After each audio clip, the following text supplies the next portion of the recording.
adalah yang abang kasih tugas untuk kalian melakukan pempis ini sebenar-benar mungkin. Interpretasi nggak usah. Oke, jadi kayak mana caranya bang?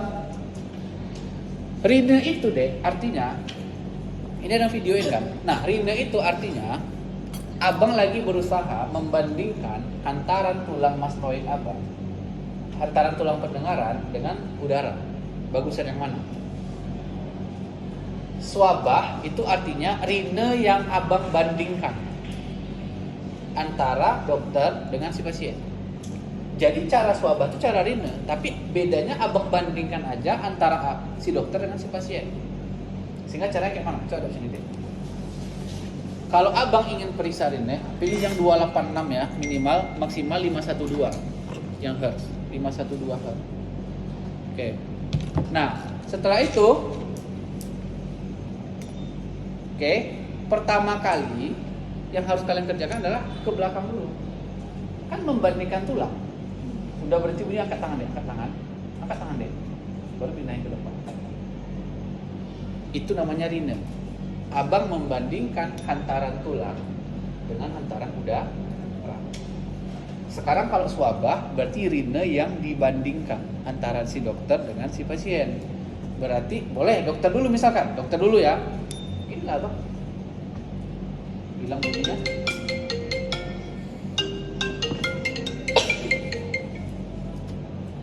Lagi ngajar nanti ya. Assalamualaikum. Halo.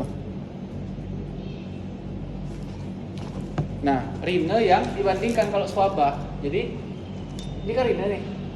Dokter dulu, pindah ke depan. Hilang bunyinya dia bang, abang pindahin ke dia, ke pasiennya. Tapi jangan dari belakang lagi, langsung ke depan ini.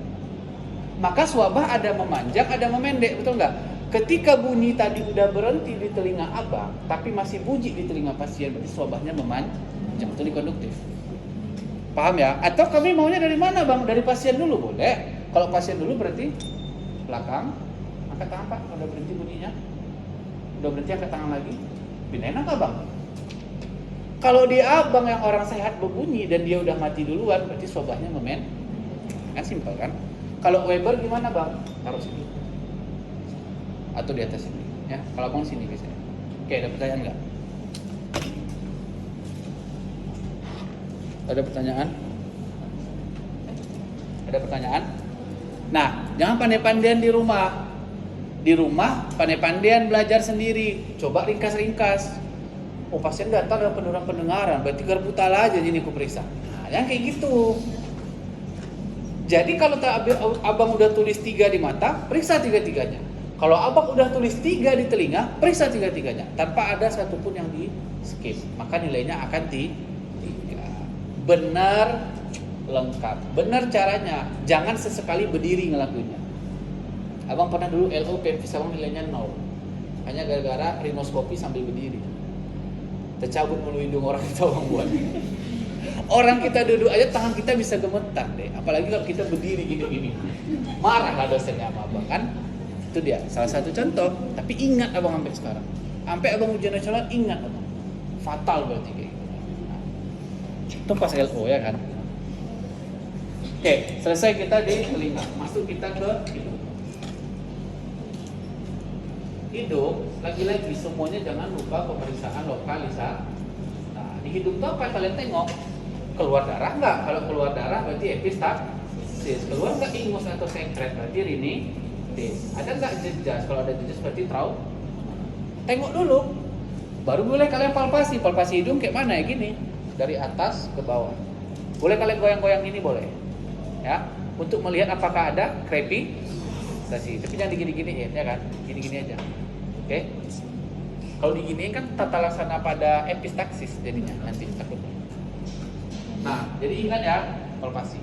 Kemudian setelah kalian lokalisata, ingat deh semuanya lokalisata dulu. Tengok-tengok dulu aja hidung tuh. Gak usah langsung pegang rinoskopi tuh, pengen kali cepat-cepat nggak usah. Tengok-tengok dulu. Tengok-tengok dulu hidungnya, ada nggak sekret, ada nggak darah. Setelah itu baru kalian lakukan pemeriksaan rinoskopi. Di mana rinoskopi ini ada 2, ada anterior, ada dia rinoskopi yang posterior. Oke, ini sekalian abang tulis ya. Yang ketiga pemeriksaan tenggorok. pemeriksaan tenggorok ini itu kan ada dua tuh. Satu pemeriksaan lokalisata. Buka Pak lidahnya Pak, julurkan lidahnya, buka mulutnya A. Dah, senterlah ke dalam pakai pen light. Bercakaplah mulutnya. Kan kita lagi stasiun THT, jangan lidah yang ditengok. Atrofi papilidas, stomatitis angularis katanya. Anemia besi lah jadinya semester 3. Karena kan kita THT, berarti yang kita nilai itu apa? Tonsil, tonsilitis, laring, laringitis, faring, faringitis. Ya kan? Jangan atrofi papilidas, stomatitis, gusi berdarah, itu kan lucu. Gak berhubungan dengan THT. Kemudian kalian lakukan pemeriksaan laringoskopi. Nah, sekarang kenapa ini harus abang jelasin? Ingat deh, kelainan di hidung wajib periksa tenggorok. Wajib periksa tenggorok. Kenapa? Sekali jalan. Oke. Sekarang gini, abang akan melakukan pemeriksaan rinoskopi anterior menggunakan ini namanya rinoskop. Coba perhatikan abang megangnya. Ya, ini kan kameranya ya. Jadi abang bisa memegang ini tanpa dua jari ini. Artinya dua jari ini pun hilang dari badan abang, ini pegang abangnya. Gimana caranya? Dengan 3 jari ini ditambah nih. Nih, masih bisa terpegang kan? Maka gunanya 2 jari ini adalah untuk kontrol. Jadi kontrolnya di mana? Satu di sini, satu di sini. Ini dia bukanya. Oke. Maka posisi duduk tetap kayak tadi, posisinya di sini. Dan ini nggak ada prinsip tangan kanan ketemu hidung kanan, tangan kiri ketemu hidung kiri, nggak ada prinsip gitu. Kan tinggal pindahin aja hidung kanan ke hidung kiri, hidung kirinya kaku pula nanti kan. Pokoknya kalau hidung kiri ketemu dengan pindah lagi nanti. Jadi santai aja. Nah, duduk biasa, ya udah. Prinsipnya cemana? Hati-hatilah bulu hidung tadi. Ini kan hidung, masuk dulu barang itu, baru dibuka. Kalau mau keluarin dulu, baru ditutup. Oke, makanya pakai lampu kepala dari awal. Kalau lampu kepala itu terpasang terus di kepala kita, ada nggak mungkin kita lupa? Enggak kan? Tapi jangan dibawa ke session itu sering kejadian. Minta tolong kali ya, Pak. Lucu kejadiannya. Oke? Jangan dibawa ke session berikutnya. Kasihan kalau nggak kurang nilainya gara-gara itu aja. Ya? Jadi masuk, buka, keluar, baru tuh. Diam aja kalian di situ. Bercakap lah. Apa yang dinilai? Kan pakai lampu kepala kita. Kita tengok ke dalam itu, kita buka, kita tengok. Berarti apa yang kita nilai di endoskopi anterior? Mukosa hiperemis. Orang datang dengan hidung apa? Keluar sekret dari hidung. Mukosa hiperemis demam. Rinitis akut. Pasien datang dengan hidung tersumbat, bersin di pagi hari, dipengaruhi cuaca dingin. Kongkanya pucat, rinitis alergi. Pasien datang dengan keluhan hidung tersumbat bergantian, mika miring kanan, pindah kanan, miki miring kiri, pindah kiri. Kongkanya berwarna pink, rinitis vasomotor. Jadi kalau kalian nggak sebut, dosen pun kalau dia baik dikasih info. Kalau dia nggak baik, tunggulah sampai apa? Sampai tengtong itu kan. Nah, jadi itu maksudnya Bang bilang, bercakap mulutnya, jangan diam-diam aja. Oke? Nah, sekarang yang paling enak itu adalah mengerjakan si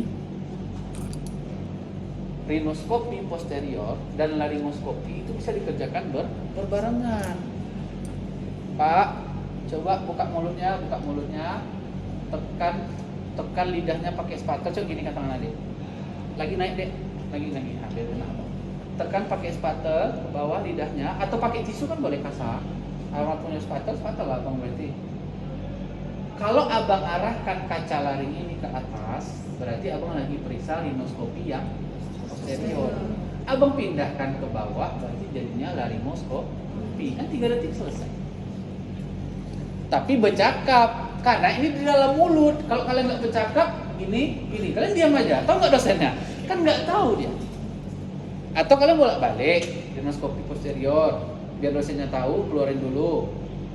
Saya balik. Gini, maksudnya lagi, pandai-pandai lah. Yang penting dosennya tahu kalian periksa, biar nilainya 3. Paham sampai sini? Paham. Bercakap, jangan diam-diam aja. Dah, selesai.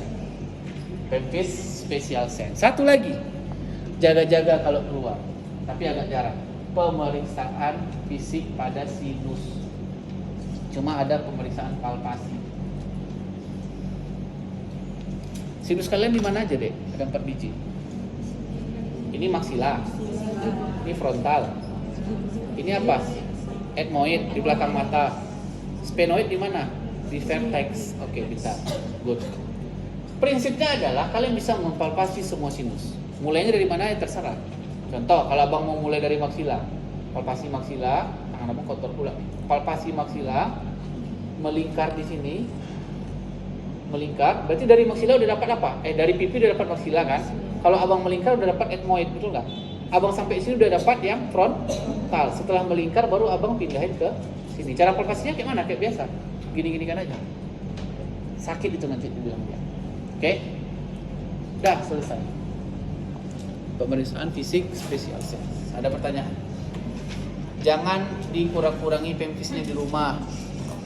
Apa yang abang ajarkan utuh dipelajari, utuh dikerjakan di hari H. Mulut bercakap, jangan diam-diam aja. Udah, kalau udah dapat pemfis anamnesis 3 deh. Udah di atas B.